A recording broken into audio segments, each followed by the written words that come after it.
and but we do go on to another one, and I've heard things about 9 lives, and it doesn't appeal, just go to cats. It's actually for humans. But then I've heard, other things about how if you make mistakes in one life, that you either right them the next one, or you keep making them until you get them right. And I don't know how true that is. I don't know if that's the system that works. Yeah, So I want to jump in there right there and stop you, because I want you to think about this. I'm glad that you just brought that up. Remember what I said when I was 14 years old and I was out playing with my friends and I was frozen in the street, and through mental telepathy a young voice came into my mind and he said that this is where you're going to wind up when your life journey ends. Well, now I'm 47 years old and I know what that means. It means just what you said, is that because of the life that I'm living, and it's not a perfect life, I have to do it all over again. And people say, well, I don't understand that.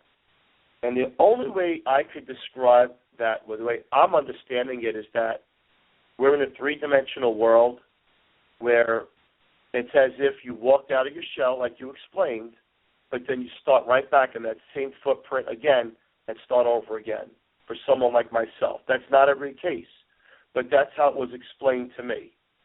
And I guess people say, well, why do you have to live with such a bad haunting? I've tried a lot of avenues to remove entities, and it's a battle, and people have been affected. And sometimes you believe that maybe you have to keep that weight on your shoulder to teach others that these things are real, and that dark entities are true, and that hauntings do exist. And it's a learning curve that teaches people that paranormal, even though there's no science behind it, it all is true. It does exist, like ghosts. And the thing is, when I was a little kid, as far back as I can really remember, and I've blocked a lot of my teenage years out due to trauma, but there's a lot of my childhood that I remember having an imaginary friend, and I'm thinking now it may not have been so imaginary. I've had empathic abilities my whole life, and I really didn't know what they were. I've had premonition dreams, but the questions that I have that I need answers to in this world, and I've been curious. I don't ask the same questions that some of these investigators ask, and there's nothing wrong with that. It's okay if you want to know what they died from, when they died, all that good stuff. I would rather know your name, and then the questions that I have been asking are, do you actually get to see your loved ones? Will you recognize them? Are the streets paved in gold in heaven like we're told, or have they, is that all just mess, that they're blowing up our, rear end? I mean, that's the questions that I ask. I want to answer that. I want to answer Okay. that question. The streets are not gold. No. Do you meet those that have crossed over? Yes, you do. In fact, when you're ready to cross over, some of your loved ones come and get you. And picture if you're in your hospital bed and you're on your last breath, you can rest assured, and I'm telling you because I know it to be true, that they're going to come for you and you can be like, I'm coming home. I'm coming home. And I will also say this. Though the streets are not gold, but there is absolutely no way to explain the purity of love that exists in heaven. The physical, simple words that we use here cannot explain it.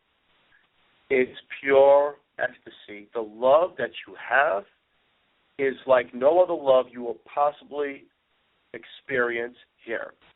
And you don't have to tell someone you love them. By the touch of a hand, you take in all that feeling. So, again, I'm not going to go into, we don't have much time, but I'm going to write, my next book that actually is coming out is about heaven. And I'm going to describe it in detail of my encounter and what I've seen there. Wow. That is so cool because, seriously, the first 6 months to a year that I was investigating, when I finally, it's like I had been at this mundane job, just making a living and hating it and all this other stuff and getting paid pretty good, but I was miserable. And then my mom passes away, and it was a devastating loss for me. And this depression led me into watching all these paranormal shows, and I was like, I've always been curious about the other side, Never been afraid, really, of spirits or whatever, because we have American Indian, Native American Indian in our heritage really close. And so we've always been aware of the spirits and stuff.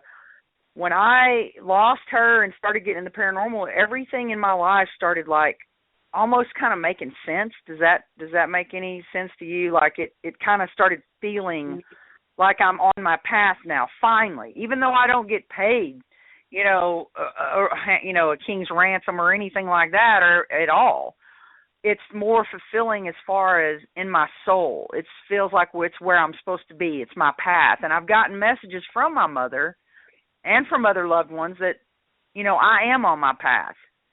Keep doing what you're doing. And she also mentioned, which is strange that you say the stars being aligned. I've gotten 2 different messages from 2 different psychics that my mom mentioned, look at the stars. And there was a thing that we used to say when I was a little girl to each other, I love you past the moon and stars and even past Mars. And then you say that because those stars are aligned, that's when they can speak to us. That's when we sometimes get those messages. So that's kind of interesting to me that you would have said that, and it, reminded me of the 2 messages that I've recently got from her after she's been gone 11 years. And when they first get there, when they first get to, where they're supposed to go, they have things to do there as well. They're not just sitting on their hands. They do things to, like you were saying, keep in good standing, I guess you could say, in heaven or whatever. Yes, in heaven, of course, there's no money. There's no technology. It doesn't exist like that. It's for your soul, right? You work for your soul to keep your soul in good standing with God.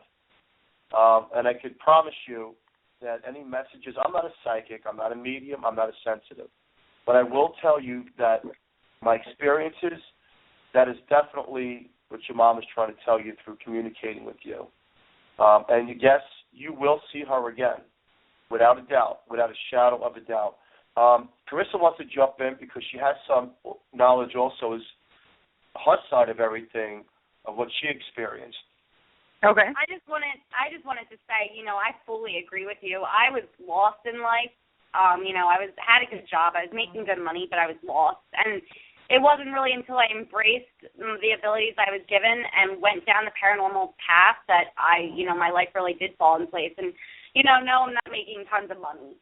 I hardly make anything, Right. For the first time in my life, I honestly feel I'm on the path that I'm supposed to be on, if that makes any sense. And, it does, definitely.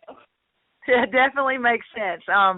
Because, you can have all the cool jobs that, everybody wished that they had, or the hard jobs to get and make all the money, but you could still be miserable in your soul. And it's not about money, it's about what you're going to do in life. Yeah, seriously, I actually freaking pay money to go experience and hang out with dead people, you know what I mean? Because I would rather do that sometimes, because living people can be so cruel and so evil. So, I just drove 22 hours in a car to get to a case, and, I didn't make money from it. If anything, it cost me about $300 out of pocket, but it's worth it. It's worth it to help people and also to experience the other side and really try to find the answers. I find the job, I call it a job because it feels like one, even though you don't get paid, but I call it a job that it's very rewarding. It's very rewarding work, and it's also nice being a medium and being able to connect people to their family or loved ones. And, I don't charge for that either. I don't believe in charging to connect to another person's path and get the messages that they deserve, if that makes any sense to you. And, it is the bills, but it's worth every second of the struggle. It is. And this has been really a very cool show because it was last minute. I really thank you guys for coming on. I do want y'all to come back again and talk further because we didn't even touch on the curse of the Horsefly Chronicles. And I wanted to, kind of dip into that. So we will have you back, but I wanted to thank you so much for being on the show tonight, both of you. And again, welcome to the ASAP Entertainment LLC family. We're very happy to have you guys. And I will get in touch with you about, coming back on. But before I let you guys go, would you please tell everybody where they can get the book so they can read more about this? Okay, the book is on Amazon currently. It's the Horsefly Chronicles. And we just came out with a second book in February called The Curse of the Horsefly Chronicles. And I do appreciate and I'm thankful that you have us on the show. I would love to do a part 2 of The Curse on Definitely. the radio show because we just went on a scratch of the surface of the story that is going on. But this has been a really fantastic show, and it's a learning curve for everyone out there. It is, definitely, and thanks so much for sharing your story, and I will be back in touch, and don't worry, folks, we will have them on again. Before I let everyone go, I want to thank my sponsors, ASAP Entertainment, LLC. I also want to thank Syntex Roof Systems, and look on FEAR Paranormal Society's page and the Close to Death page for the events coming up very soon around your area.